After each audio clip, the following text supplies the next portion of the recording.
Lila from Starstruck Media. Today I'm here with Steph and Nick, and we are so excited. It is right now August 2nd, and today we are declaring war. And what I mean is war on Y. So, war of Y. I am very excited. Today we actually have Billy and Sing. Hey guys, how are you doing today? How are you guys today? สบายดีไหมครับวันนี้ สบายดีครับ Very good and you We're good. Thank you. We're good. So excited to meet you. So we are so excited for your show. We literally have been counting the days since we saw the trailer. And so for those that may not have seen the trailer yet, can you kind of just give us, without giving too much away, a little bit about what the show is about? ก็ก่อนอื่นเลยนะครับคือทุกคนเนี่ยพวกเราตื่นเต้นมากเลยนะครับคือนับวันถอยหลังเลยนะครับจนแบบก่อนจะแบบเปิดตัววันแรกนะครับก็คือโดยที่ไม่ได้สปอยอะไรเยอะนะครับอยากจะให้ทั้งคู่แนะนำนิดนึงว่าแบบเรื่องนี้มันเกี่ยวกับอะไรบ้างครับครับผมจริงๆเรื่อง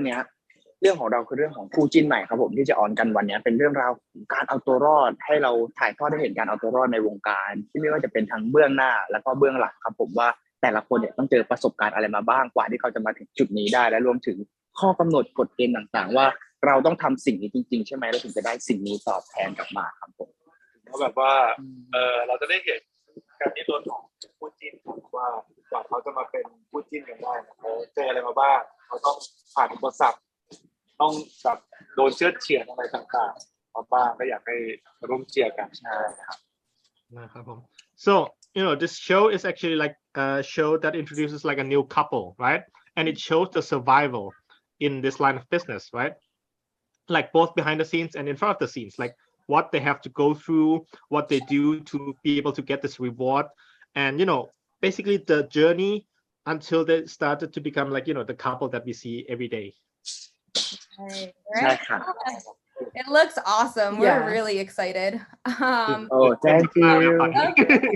Of course. And so with that said, something that we thought was so interesting is that, like you said, it kind of shows us the behind the scenes of what actors, specifically in shipped BL couples have to go through. And so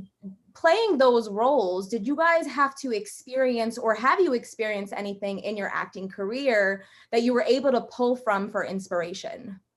ก็อย่างที่เรารู้เนาะว่าเรื่องนี้แบบมันให้ดูถึงเบื้องหลังด้วยว่าคู่จิ้นต้องเจออะไรบ้างก่อนที่จะมาเป็นแบบคู่จิ้นที่เราเห็นได้นะครับก็เลยอยากรู้ว่าในโลกจริงเนี่ยครับเนาะเคยประสบเหมือนกันหรือเปล่าว่าแบบต้องเจออย่างนี้แบบนี้เหมือนกันหมดเลยพวกเราแค่ได้ยินมาเคยได้ยินมาคือเรื่องราวเนี้ยคือต้องบอกว่าผมกับได้เพิ่มปรุงแต่งขึ้นไปครับผมมากขึ้นอะไรอย่างเงี้ยซึ่งพวกเราก็ยังไม่เคยนะเพราะว่าพวกเราก็เป็นน้องใหม่ในวงการใช่เราก็ไม่ได้ยินมาบ้างใช่ครับแล้วผมก็รู้สึกว่าอีกอย่างเรื่องราวที่แต่ละคนเจอมันไม่มีทางเหมือนกันหรือว่าเซมไปได้หมดทุกคนหรอกครับแต่ละคนเจอเรื่องราวแต่ละแบบครับแค่อยู่ที่ว่าเรื่องราวนั้นทำให้เขาออกมาเป็นแบบไหนมากกว่าโอเคครับผม so first of all they never experienced it themselves because they are like a really new couple, right? But from what they've heard, there can be some stuff, but of course the director also spiced it up, put some spices in to make it more, cool, fun looking, spicy. But at the same time, when you think about it, not every couple will experience the same thing. Every couple will go through different things, right? So, you don't have like one story that is true to everyone. That makes sense. I mean, it's good to know that you haven't been through anything, to kind of go through that experience. So that's really cool that, just all acting. We love that. Thank you. เราทุกคนเป็นการแสดงอย่างเดียวเลยเนาะเพราะว่าไม่เคยทำเองไม่เคยเจอเองใช่ไหมครับต้องแบบสดเลย Definitely. So, we actually got introduced to you guys in Secret Crush on You, which we fell in love with after seeing the show. Made it all the way here to New York. So we fell in love with that show. And we were super excited to, see that you were going to be in this new show. And so were there any lessons or acting? Because I believe that was both of your first main leads. And now this is going to be your second main lead show. Did you take any lessons you learned from Secret Crush on You and apply them to this show? ก็คืออย่างที่ตะกี้น่าจะแบบฟังรู้เรื่องเนาะว่าทั้งคู่เป็นแฟนตั้งแต่สมัยแบบ Secret Crush on You เลยแล้วก็คือ ก็คือติดตามตั้งแต่สมัยนู้นแล้วจนเหมือนกับจะมาเรื่องนี้ก็คือจะติดตามต่อไปเรื่อยๆก็อยากรู้ว่าตั้งแต่ที่แสดงเรื่องนู้นนะครับแสดงเรื่องสมัยก่อนเลยมีบทเรียนอะไรที่เหมือนกับได้เอามาจดจำไว้ใช้สำหรับเรื่องใหม่ที่กำลังจะออกนี้ด้วยหรือเปล่าครับที่จริงแล้วก็คือโชคดีครับที่เราได้กลับมาร่วมงานกันอีกมันเป็นความสบายใจที่อย่างน้อยเราก็ได้คู่กันอีกเรื่องนึงอะไรอย่างเงี้ยแล้วผมรู้สึกว่าเราเรียนรู้อะไรจากเรื่องเก่าเยอะมากคือเราได้ความสบายใจนอกจากคู่แล้วก็ยังพุ่มกับที่ชีวิตก็ได้มาร่วมทำโปรเจกต์อันนี้อีกก็เลยแบบว่าเรื่องการทำงานมันเป็นความสบายใจนะแต่ว่าเรื่องที่เราต้องเรียนรู้อีกก็คือเรื่องของบทและเรื่องของตัวละครเพราะตัวละครเราเติบโตขึ้นแบบในเรื่องก็คืออายุประมาณ30เกือบ30แล้วมีวัยทำงานแล้วแต่ว่าสิ่งที่การทำอยู่มันก็คือยังเป็นแบบวัยรุ่นมหาลัยเราต้องเปลี่ยน mindset ต่างๆรวมถึงในเรื่องเนี่ยเป็นดารานักแสดงที่เขามีชื่อเสียงในระดับหนึ่งเขาอยู่ในวงการมาแล้วสักพักหนึ่งแต่ว่าในชีวิตจริงคือพวกเราเพิ่งเข้ามาอยู่ในวงการอะไรอย่างเงี้ยเราก็ต้องเปลี่ยน mindset ต่างๆให้เข้ากับเรื่องราวแล้วก็บทสอบมันเยอะมากใช่ครับผมก็สิ่งที่ได้มาจากเรื่องที่แล้วก็คิดว่าคงเป็นเรื่องพื้นฐานของการทำการบ้านบทด้วยเนี่ยแหละครับผมแล้วก็ดีที่ว่าอย่างที่พี่บิลลี่บอกเลยว่าเราได้พาร์ทเนอร์ที่เราไว้ใจครับผมมันเลยเป็นแค่เราก็เลยข้ามโปรเซสของการที่เราต้องมานั่งพูดคุยกับพาร์ทเนอร์แล้วข้ามไปเรื่องของแบ็คกราวด์ตัวละครเรื่องของการวางเนื้อเรื่องของทิศทางที่มันจะไปมากกว่าครับผมเลยรู้สึกว่าดีครับเป็นความโชคดีที่เราได้กลับมาร่วมงานกันอีกครั้งครับพี่โอเคครับผม so first of all, they are feeling really lucky that they get to work together again because, it's this comfort that you gain from someone who learned things together from the previous show. And of course, coming together to this show again, they feel, that comfort to be able to do it, to work together. And not only that, but because, they also have the directors whom they learn from and they're going to work together. But more than that, what's really changed is the roles, because before it's in the younger age and now they are older, and the mindset of the people, the character in the show is really different from them in real life. Like the character is older, they have more experience, but in actuality they themselves are not as experienced as the character, so they have to bring themselves into that mindset, and also you have to do a lot of workshops before they were able to reach to the point where they are right now. And what they learned from the previous show is, of course, the basics of learning the script and all the different things, all the different aspects of working in this business show, this showbiz, right? And so that's why they consider it really lucky to be able to work together again and be able to work with experienced people from before. Yeah, definitely. Cool. I think that really shows how great of actors that you both are to be able to take a role that's so different from yourself and then kind of work on it to get to the level where you are now. That's really exciting, and we're super excited to see how you guys portray that. Yeah. ก็แบบถือว่าเก่งทั้งคู่เก่งมากๆเลยนะครับแบบแสดงบทที่เรียกว่าตัวละครต้องมีประสบการณ์มากกว่าตัวจริงอะไรอย่างนี้นะครับก็ถือว่าเก่งแน่นอนคือรู้เลยว่าเป็นนักแสดงที่เก่งมากถ้าทำได้สำเร็จอย่างเงี้ยขอบคุณครับขอบคุณนะครับรอดูด้วย Stay tuned he said we'll see without giving too much away tonight we're excited without giving too much away, what's one thing the fans can look forward to in the season in this new series? ถ้าเกิดแบบขอแบบไม่สปอยอะไรนะครับแบบแฟนๆครับเหมือนกับตั้งหน้าตั้งตารอดูอะไรได้บ้างในสำหรับแบบซีรีส์ใหม่นี้ครับก็นอกจากควา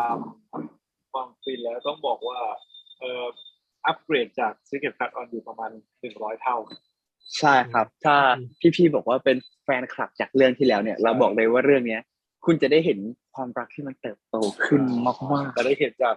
ตัวอย่างในเทรลเลอร์ก็แค่นิดหน่อยครับใช่ในเทรลเลอร์ก็แบบน้ำจิ้มครับเหมือนฉลากโลโก้นอกจากความฟินแล้วก็จะเป็นเรื่องการเรียกได้ว่าการต่อสู้การดิ้นรนที่ตีแผ่เบื้องหลังซึ่งไม่ค่อยได้เห็นมีใครทำไม่ค่อยมีใครเอามาเล่าในมุมมองใช่ครับจะได้เห็นว่าจริงๆแล้วคือตอนเราอ่านบทคลิปนี้เนี่ยเราก็ไม่คิดเหมือนกันนะว่าจะมีเรื่องราวแบบนี้เกิดขึ้นหรืออะไรแต่ว่าทุกอย่างมันคือสิ่งที่ปรุงแต่งเพื่อเพราะว่ามันเป็นความสนุกนะมันแบบเฮ้ยแบบนี้ก็ได้เหรอแบบกว่าเขาจะมายืนตรงนี้เขา ตัวแบบนี้ได้หรออะไรอย่างเงี้ยตัวเรื่องราวอะไรบ้างมันคือความใหม่ของเรื่องด้วยแหละที่ผมรู้สึกว่ายังไม่มีใครได้เคยทำแนวนี้มาก่อนเพราะเรารู้สึกว่ามันเป็นเนื้อหาที่ค่อนข้างตีแผ่ทั้งเบื้องหน้าและเบื้องหลังเลยผมรู้สึกว่ามันน่าลุ้นและน่าติดตามว่าเนื้อหาเนี่ยจะจบลงมาแบบไหนหรือว่าจะไปเป็นปลายทางแบบไหนมากกว่าร อดู EP นึงครับบอกได้เลยว่า เพราะผมก็ตื่นเต้นมากแล้วเหมือนกันนะ สมกับความเป็น War of Wine จริง ได้ครับ Okay, so besides like the good feeling that you'll get from watching it, you can expect like 100 times upgrade from the previous show. They say like it's a really much better. Even the people who saw it from before, and they see this one, everyone say like it's gonna be like 100 much better, right? And you can only see a little bit from the trailer, right? But there's much more that's not shown in the trailer, so you can expect a lot of things. Like there's like the fight and survival of this show business and like the behind the scenes that a lot of people don't really see. And of course there are things that were spiced up, but it's still fun to watch and then go along and see like oh, does this really happen? Can this really happen in this field of business? And one more thing is because like this style has not been done before. It's something really new, like showing what actually happens or what can happen in the terms of behind the scenes as well. So just wait for episode 1. They're also really excited to watch it as well. Well, now that you said it's 100 times more, we just wanted to see it right now. Yeah, we're very excited right now. We can't wait. บอกว่าดีขึ้น100 เท่านี่อยากดูตอนนี้เลยครับ For sure. So how do you each prepare for a role? Are there any rituals you do before getting on camera? แล้วอย่างเงี้ยครับทั้งคู่ครับเหมือนกับเตรียมตัวก่อนเริ่มถ่ายทำเหมือนกับก่อนเข้ากองถ่ายมีเหมือนกับกิจวัตรอะไรที่ต้องทำเพื่อเหมือนกับพึ่งตัวเองก่อนที่ถ่ายทำบ้างหรือเปล่าครับเหมือนเตรียมตัวยังไงบ้าง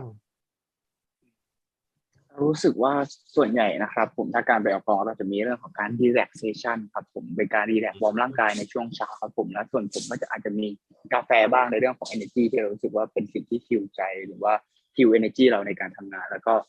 การจูนกับคนข้างๆเราก่อนเข้าซีนนี่แหละครับสำคัญที่สุดเรามองตาแล้วก็จูนแล้วเราก็เล่นรู้สึกว่าสำคัญครับคือส่วนของผมก็คือที่จริงแล้วคือก่อนที่เราจะมีวันถ่ายเราก็กับที่ชีวิตผู้กำกับเราก็จะมีการบล็อกกิ้งรวมถึงเวิร์กช็อปซีนที่เราจะต้องถ่ายวันนั้นทั้งหมดเลยเนี่ยเพราะว่าเพื่อแบบหน้าเซตจะได้แบบทุกอย่างจะได้โฟล์ได้เลยเพราะว่ายิ่งเล่นเยอะมันก็จะยิ่งแบบชินกับซีนนั้นเยอะขึ้นเรื่อยๆก็เวิร์กช็อปกันหนักก่อนที่จะมีวันถ่ายครับโอเคครับผมso first things that like of course there's like relaxation in the morning and what he really likes to do is like sometimes he drinks coffee that helps a lot for the shooting and one important thing is also is to tune in to the people who you are playing with people next to them you tune in so you can that thing right? to tune in and then you will be able to be connected basically and play together well. And for Billy as well, there are of course like workshops who that will help with the scenes, especially like the day before, because what helps is like doing a scene over and over again before you are able to bring yourself into the real character and doing the scene actually quite well. Yeah, that makes sense. Yeah, that makes sense. Like so, although these are like a more serious roles for you guys, are there any funny or embarrassing moments you can tell us that were on set? คืออันนี้เราก็ดูแล้วมันอาจจะเป็นเหมือนกับมันก็มีความค่อนข้างซีเรียสนะครับในเป็นบทที่ค่อนข้างซีเรียสแต่อยากรู้ว่าเหมือนกับช่วงถ่ายทำระหว่างถ่ายทำมีแบบอะไรที่เหมือนกับมันตลกออกมาขึ้นมาบ้างไหมครับตลกทั้งวันนะครับผมเห็นในเรื่องซีรีส์เนี่ยเราแต่ทำเราเฮฮากันมากนะครับเพราะว่าอยู่ในกองก็ด้วยพุ่มกับที่ชีวิตเขาต้องมีenergy เยอะมากแล้วเขาแบบว่าอยู่ในกองก็สนุกมากเพราะว่าคือพวกเราโชคดีที่แบบว่าได้พุ่มกับเป็นพี่ชีวิตตั้งแต่เรื่องก่อนหน้าแล้วก็ที่แอปออนดูรวมถึงเรื่องนี้ด้วยชอบสนุกมากเวลาเป็นพี่ชีวิตกองมันจะมีเรื่องที่แบบว่าตลกอ่ะแบบว่าเอาแบบเรื่องมาตอนเช้าอะไรอย่างตอนเช้าแบบนี้ใช่ไหมครับก็เป็นการแบบให้ energy นักแสดงอะไรแบบนี้แบบโดยการที่ต้องเสร็จแล้วนะต้องเตรียมตัวซึ่งทานข้าวเสร็จซึ่งนั่งจะเตรียมแต่งหน้าทำผมตุ่นการกระถึงอะไรก็ได้พวกชิมบอกจังหวะนี้ต้องเสร็จแล้วนะ ซึ่งเพิ่งเก้าอี้เพิ่งถึงตูดเพิ่งได้นั่งใช่ก็เรียกได้ว่าให้มันมีสีสันให้มันมี energy เพราะพี่ชีวินเขารู้ว่าเวลามากองเช้าเนี่ยมันจะง่วงนอนไม่มี energy ก็เรียกสีสันหาเรื่องหาคอนเทนต์พูดคุยกันส่วนเรื่องของเราก็มีเยอะมากครับผมลืมนู่นลืมนี่บ้างอะไรใช่จริงๆเราจะมีแอบใส่ไว้ในเบื้องหลังด้วยหลังจากเราปล่อยไปเนี่ยทุกคนแบบตามดูได้ในเบื้องหลังอีกทีนึงด้วยใช่ความตลกอยู่นะคือตอน EP หลักอ่ะจะมีความซีเรียสจริงจังแบบซีเรียสมากเลยนะเป็น behind the scene เด็ก3 ขวบโอ้โหใครนะสองคนนี้ที่ซีเรียสกันหรอใช่นักแสดงเมื่อกี้หรือใช่ไหมไม่น่าใช่นะใช่ครับผมเราดูคลิปเบื้องหลังที่กับพี่เอตลกso if you ask like if there's any fun moments, then definitely like the entire day there's always something. It's like a really fun shoot, and the director has like a really big energy, like a large energy, and so he makes the set really fun. They love working on the set, and there are a lot of things. For example, like in the morning when they will have to get ready, they will be given energy and everything because they have to get ready real quick. And there's also, of course, by themselves,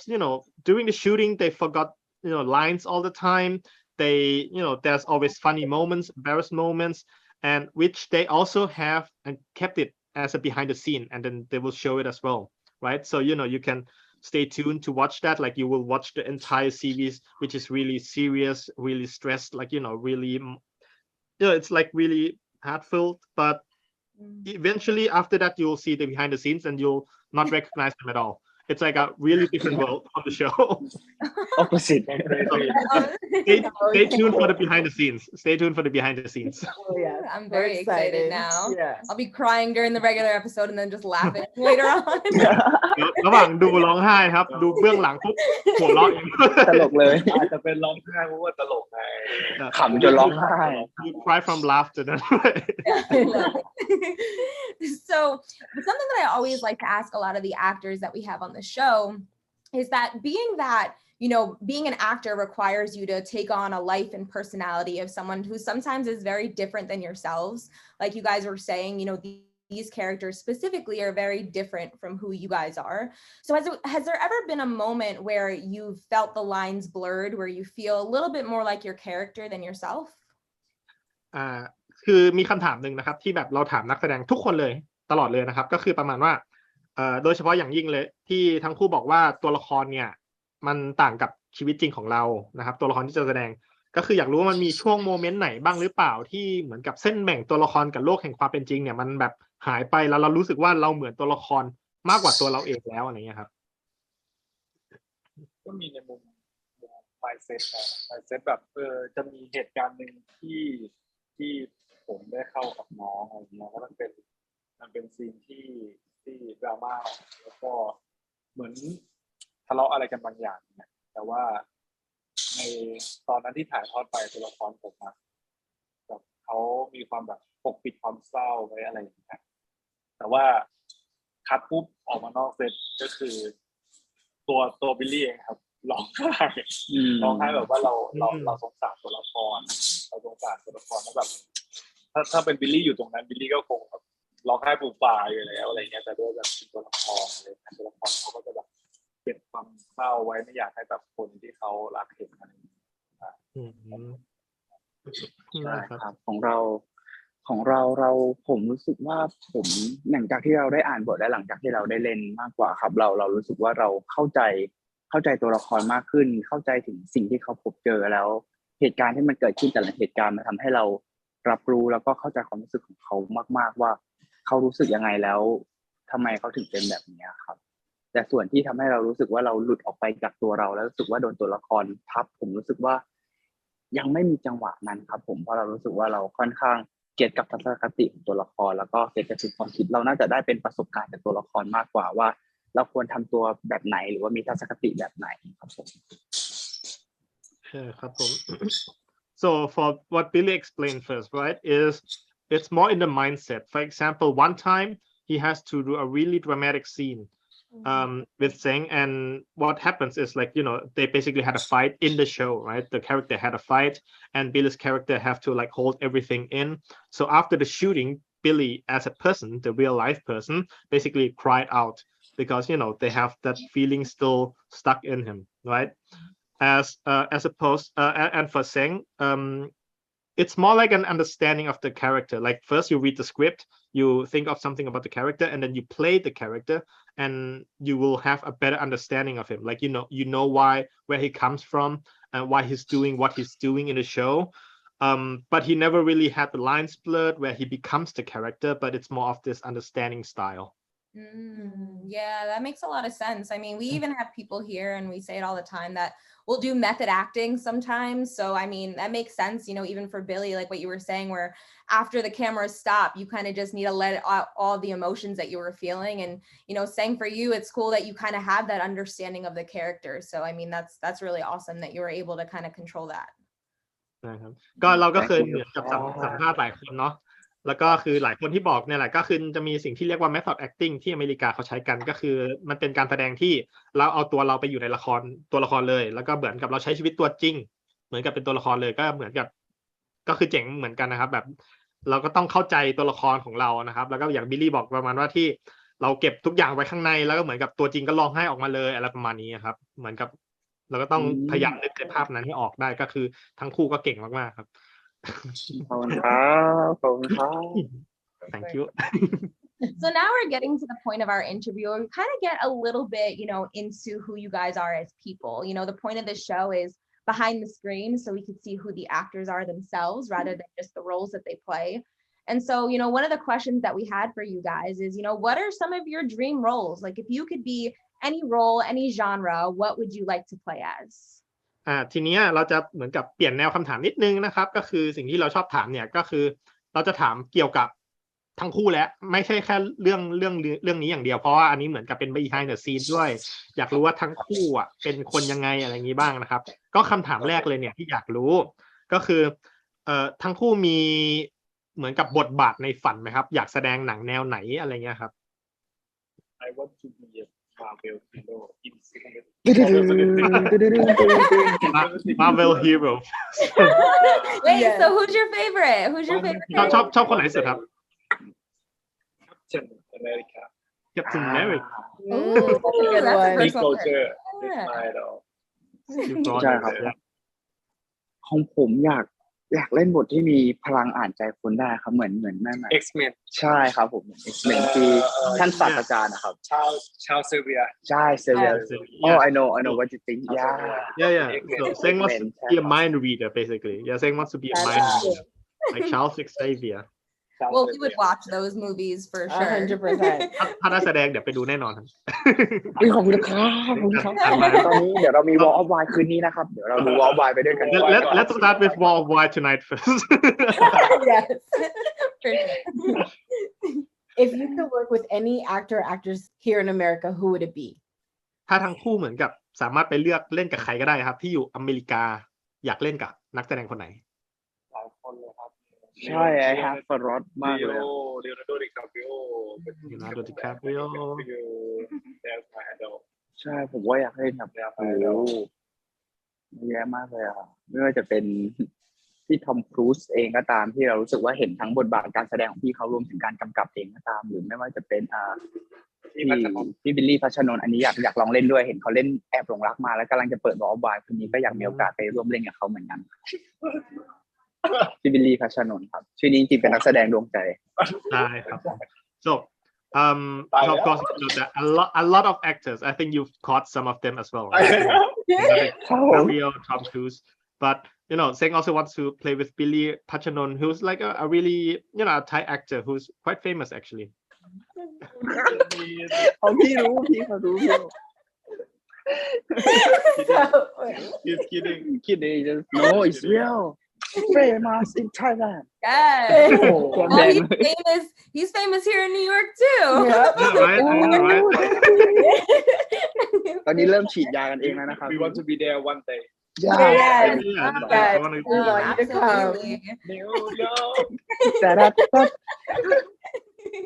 For sure. So was acting something that you guys always wanted to do, or what inspired that? Like, how did you guys become actors? ทั้งคู่เคยอยากเป็นนักแสดงตั้งแต่เด็กเลยหรือเปล่าครับหรือว่าเหมือนกับทำไมอยู่ดีๆได้มาเป็นนักแสดงอะไรอย่างเงี้ย ที่จริงของผมคือไม่ได้คิดไว้ตั้งแต่แรกครับแต่ว่าเราเริ่ม ได้มีโอกาสได้เข้ามาทำตรงนี้เริ่มจากการแคสโฆษณาก่อนแล้วเราเริ่มมีความสุขกับการแสดงเริ่มมีความสุขในการที่จะเห็นคนอื่นดูผลงานเราแล้วเขามีความสุขเหมือนว่าเราได้แบบแชร์ energy ให้กับคนที่เขาได้ดูผลงานเราก็เลยรู้สึกว่ามันเหมือนเป็นการให้มันเหมือนเป็นการให้แบบบางครั้งแบบสามารถทำให้คนที่แบบวันนั้นเป็นแบดเดย์เนี่ยก็เป็น มันมีรอยยิ้มมีความสุขได้ แค่นี้ก็แบบดีแล้วอะไรอย่างเงี้ย ใช่ครับของผมเคยเป็นความฝันเมื่อสมัยวัยเด็กครับผมแต่ว่าวันหนึ่งเราก็เคยคิดว่ามันคงไม่มีโอกาสแต่ว่าวันที่โอกาสมันเข้ามาเรารู้สึกว่าเราอยากลองทำมันครับเราอยากทำกับมันให้เต็มที่เราไม่รู้ว่ามันจะออกมาเป็นยังไงแต่รู้สึกว่าเราได้รับมันมาแล้วแหละเราเลยอยากลองทำมันก็เลยเป็นอีกสิ่งหนึ่งเป็นอินสไปร์ของเราในเด็กที่เวลาที่เราเห็นใครอยู่ในจอทีวีก็ตามเรารู้สึกสนุกเวลาที่เราดูเขาเรารู้สึกเราเอนจอยเรารู้สึกแบบเราอยากรู้เรื่องราวต่อไปเรารู้สึกว่าถ้าเรามีโอกาสเราก็อยากมอบความสุขนั้นให้กับคนที่เขาได้ดูเราด้วยเหมือนกันตอบได้ดีมากเลยครับผมชอบมากเลย so first for Billy he started actually as from doing commercials and everything and from doing all these works he starts to feel like it's acting is like some place where he can share his energy to people watching him and it can make like someone's bad day and turn it into a good day so that's something like he really likes and for Seng it was his childhood dream like however back then he of course never had any opportunity but now that he finally got it he wants to do the best he can and when he was young he watched people on screen all the actors and they all share their emotions with him and they can make him feel different so he thinks that that's also what he wants to do he wants to act on screen and be able to share his emotions to his audience and then same thing make someone's day different Love that. Well, you guys are doing a great job so that's awesome ทั้งคู่เก่งมากอยู่นะครับตอนนี้ What do you like to do when you're not acting ทีนี้ถ้าเกิดว่าทั้งคู่ไม่ได้แสดงอะไรครับไม่ได้แบบทำงานถ่ายทำมีเวลาว่างทำอะไรชอบทำอะไรบ้างครับต่อมาถึงตอนนี้ใช่ไหมถ้าไม่ได้อะไรก็ได้กองอะไรใช่ไหมใช่ออกกล้องเหมือนกันว่าผมก็เล่นกีฬาครับก็เล่นกอล์ฟไปตีกอล์ฟแบบว่าเล่นโลโก้อะไรเงี้ยคือเป็นนักกีฬาอยู่แล้วก็เลยแบบว่าปกติก็คือไม่ชอบอยู่นิ่งแบบชอบแบบไปหากีฬาอะไรทำโอเคของเราก็จะมีเป็นเล่นดนตรีครับผมหรือไม่ก็เป็นอ่านหนังสือครับผมใช่ครับมีทั้งการ์ตูนทั้งวิชาการเรื่อยๆเลยครับread book ผมจดไปด้วย บางครั้งยาวผมแปลไม่ทันโอเค so ใช่เพราะบางครั้งยาวปึ๊บผมแปลไม่ทันเนาะจำไม่ได้เลยดีกว่าขอโทษครับไม่เป็นไรผมจดได้อยู่แล้วso first of all Billy likes to play sports when he's not he play golf and all different kind of sports he's someone who cannot stay still he always have to be active so that's why sport is one of his favorite things to do right and for Seng he likes to play instruments and also read books like it can be anything like he can read mangas he can read comic books and it can also be like academic book all those kinds of books yeah so two different styles Not me. Yeah. I wish I could do that. I love that. Do you guys have any secret or hidden talents we don't know about? ทั้งคู่มีเหมือนกับพรสวรรค์ที่แบบไม่มีใครรู้ไหมครับว่าแบบตัวเองทำสิ่งนี้ได้อะไรเงี้ยพรสวรรค์ที่ไม่เคยบอกเลยบอกเลยผมจะได้รู้เป็นคนแรกด้วยที่บอกผมอันนี้มันเรียกว่าเป็นพรสวรรค์ใช่เชื่อผมคือเป็นพรสวรรค์ไหมไม่ผมแบบนินจูกุอะแบบว่ากระบอง2 ท่อนอะไรอย่างเงี้ยว้าวกระบองกับพวกอาวุธเวพอนอะไรอย่างเงี้ยควงกระบองได้ใช่ไหมคือเรียนมาคือมันอยู่ในสายแบบในสายโอเคแล้วอะไรอย่างเงี้ยใช่ว้าวผมต้องคิดคำก่อนแต่ว่าได้อยู่เขาเรียกอะไรนะเขาเรียกนินชักครับนินชักใช่นั่นชักนะบูสลีเขาเรียกบูสลี yeah so for Billy he can use like nunchuck like do wield batons and stuff so that's one of his secret skill that a lot of people might like Bruce Lee style so that's so cool it's probably hit my face so yeah I would hit my เป็นเรื่องต่อไปต้องมีนะครับโอเค ของผมนะครับของผมคงเป็นเรื่องของกีฬาสนุกมั้งครับเป็นสิ่งที่เราชอบซึ่งเรารู้สึกว่าอันนี้ก็ยังไม่เคยแชร์ที่ไหนเหมือนกันครับสนุกเกอร์ Okay, so yeah, for Seng, it's actually snookers. He never shared it that he knows how to play. That he plays snookers. You know snookers, right? It's like pool. Oh, okay. Yeah, Swimming but pool. it's a little, yeah, it's not swimming pool. You know, the pool Yeah, with the pool, yeah. pointy. But of course, I'm not sure if you know, but snookers is basically a little bit of a different rule from pool. Okay. But it's technically almost the same thing. Cool. That's cool. I never heard of snookers before, but Yeah. that sounds really cool. ที่แรกเลยครับไปกลุ่ม ฝรั่งเขาไม่เรียกสนุกเกอร์เขาเรียกนะผมจำไม่ เขาไม่เรียกสนุกเกอร์นะ ใช่ ใช่ นะ น่าจะสนุกเหมือนกันครับ เพราะว่าพูลมันจะเป็นอีกกฎหนึ่งเนาะสนุกเกอร์ก็อีก ใช่ กฎหนึ่ง ครับ แต่ว่ามันก็คือเป็นแทงลูกเหมือนกันโอเค ใช่ครับ เพราะว่าทั้งคู่ตอนแรกเขาไม่รู้จักคำว่าสนุกเกอร์แต่ว่าผมก็บอกเขาอ๋อโอเครู้แล้ว อ๋อครูอาจจะคล้ายๆกัน มันคล้ายๆกับคนละกฎ yeah so we never knew that you know I thought snookers like you guys know snookers as well but America doesn't have any of the cool stuff. No. อเมริกาไม่มีของเจ๋งๆแบบนี้เลยครับ right and you guys call football soccer ใช่ เรียกฟุตบอลซ็อกเกอร์แบบ okay So we actually had, a few of, we're actually partnered with a organization called the Cebu BL organization. They're actually in the Philippines, and we had a few of them send in some fan questions. And so some of the fan questions that we had were, what is the most difficult thing for you guys, when you get a new role? Okay ก็ ทีเนี้ยคุณไลล่ากับสเตฟานีนะครับ Starstruck Me เนี่ยเขาก็เหมือนกับเป็นพาร์ทเนอร์กับเพจหนึ่งด้วยที่ชื่อว่า Cebu BL นะครับเป็นแฟนเพจสำหรับแบบซีรีส์ BL เขาชอบมากเลยแล้วก็เขาก็จะมีแฟนๆพวกเขาเนี่ยอยู่ฟิลิปปินส์นะครับแล้วก็จะมีแบบเหมือนกับส่งคำถามมาเยอะแยะเลยเราก็เลยมีเลือกคำถามมาด้วยจากในกลุ่มนั้นแล้วก็อยากจะมาถามก็คือคำถามนึงเนี่ยที่เขาอยากรู้ก็คือเหมือนกับพอทั้งคู่ได้บทใหม่อะครับอะไรเป็นสิ่งที่ยากที่สุดในการเตรียมตัวเหมือนกับพร้อมที่จะเล่นบทนั้นสำหรับผมนะเป็นเรื่องการแบ็คกราวด์ตัวละครแล้วก็อยากรู้เรื่องราวสตอรี่ของเขาตั้งแต่เด็กจนถึงณปัจจุบันว่าเขาผ่านอะไรมาบ้างเขาเจออะไรมาบ้างเขาคิดอะไรบ้างเขามีรีแอคกับความสัมพันธ์ relationship กับคนรอบตัวยังไง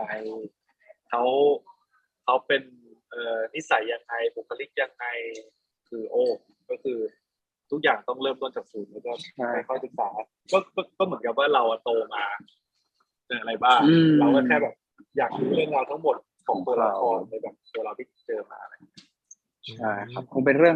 งราวของตัวละครที่เขาผ่านมานะครับเพราะว่ามันเป็นช่วงแกป20 กว่าปีเลยคุณพี่ที่เราต้องไปศึกษามาแล้วซึ่งการที่เราจะเข้าไปเล่นครั้งหนึ่งครับถ้าเราไม่เข้าใจทัศนคติหรือว่าชุดความคิดเขา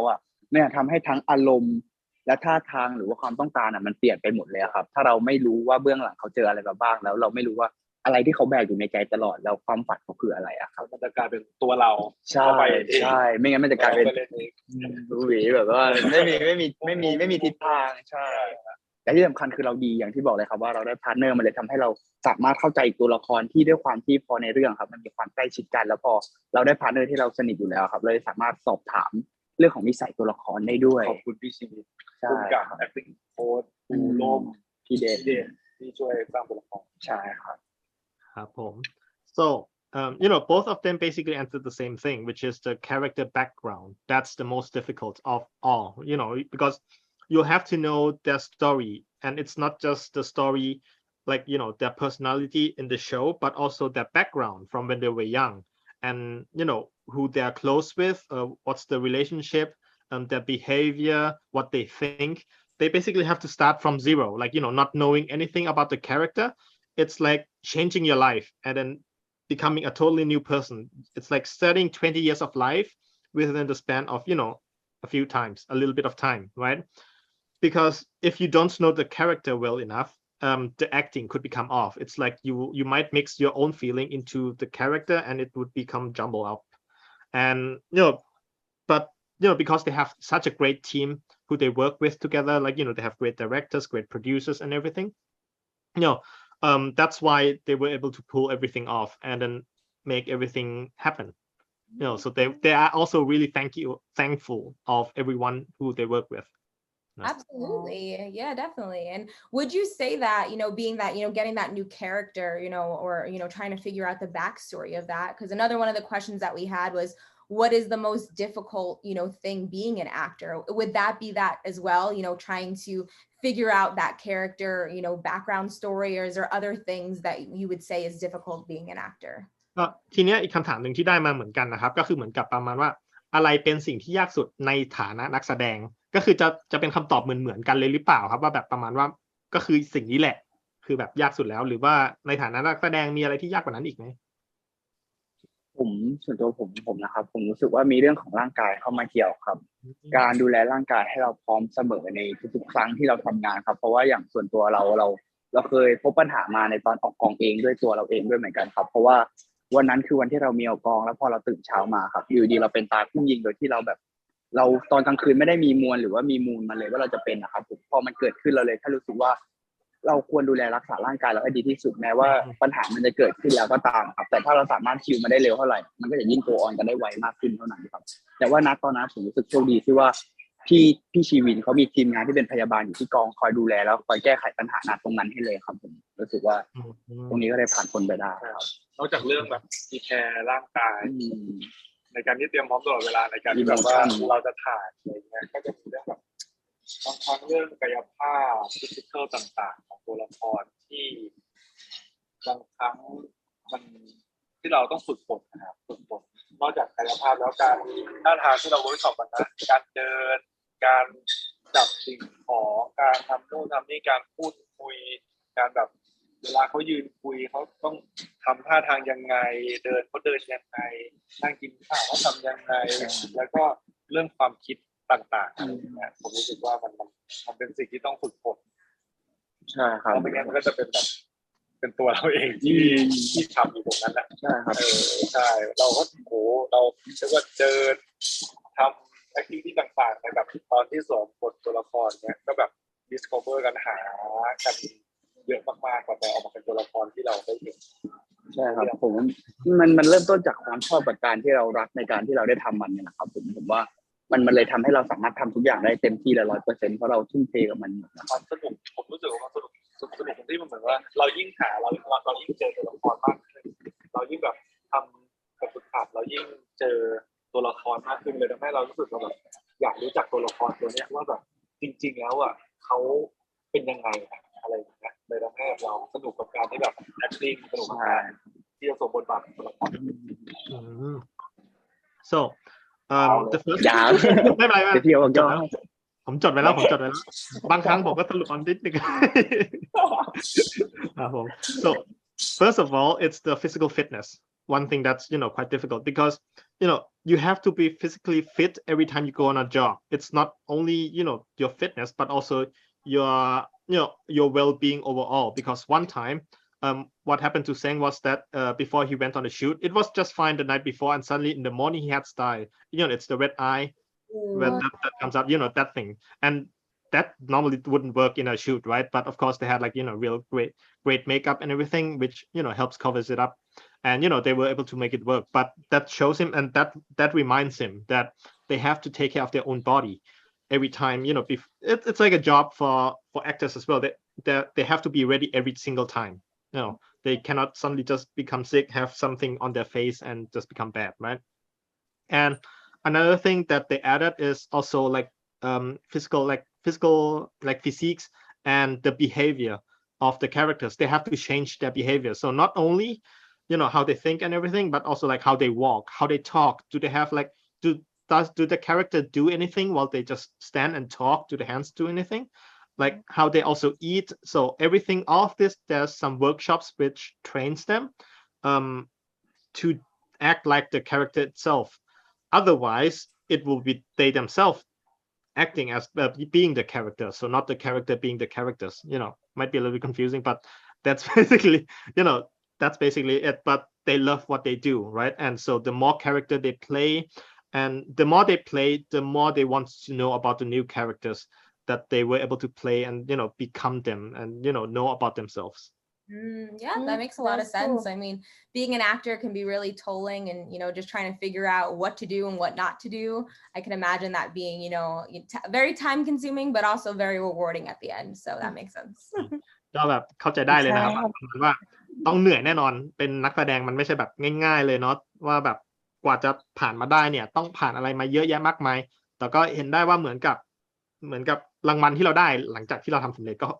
เยอะเหมือนกันเนาะที่เราเห็นได้เลยว่าความหายเหนื่อยส่วนหนึ่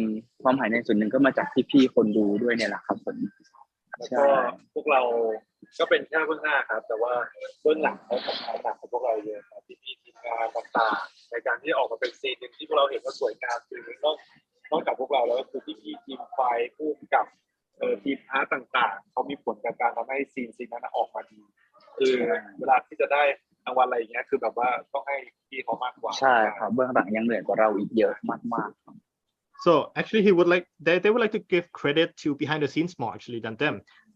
It's actually more tolling for them. They have to be ready for everything. So being able to bring out the show, bring out this big reward, it's the background people, the behind the scenes people who were able to make everything happen. So it's not just themselves, director, producer, sound people, cameraman, everything. Yeah. So, the credit has to go where credit is due. Yeah, definitely, for sure. แน่นอนครับ Absolutely. So we're getting to the end of our interview. It has been an absolute pleasure getting to know the both of you. And so we actually end our interviews with a fun little game we like to call New York Minute. And so game time. Yes, game time. Yeah. And so what we're gonna do is we're gonna ask you guys a series of questions, and then all you need to do is point at either yourself or each other, whoever you feel that question fits the best. Make sense? เดี๋ยวผมอธิบายให้เนาะก็คือทีเนี้ยก่อนเราจบอินเทอร์วิวก่อนจบสัมภาษณ์ทุกครั้งเนี่ยเราก็จะเล่นเกมหนึ่งนะครับเรียกเกมว่า New York Minute นะครับเกมเนี้ยก็คือเดี๋ยวเราจะถามคำถามแบบรวดๆเลยเร็วๆเลยนะครับแล้วก็พอได้ยินคำถามนี้ปุ๊บก็คือให้เซนกับบิลลี่ครับชี้ไม่ที่ตัวเองก็ที่อีกฝ่ายหนึ่งขึ้นอยู่กับว่าคำถามเนี้ยตรงกับใครมากกว่ากันว่าพี่ได้ so or maybe to you guys Absolutely or me someone like that โอเคนะเข้าใจกฎนะครับโอเคนะ Sure okay so พร้อมนะครับ Ready All right, so the first question is, who on set takes the longest to get ready? ใครในกองถ่ายใช้เวลาเตรียมตัวนานกว่ากันครับ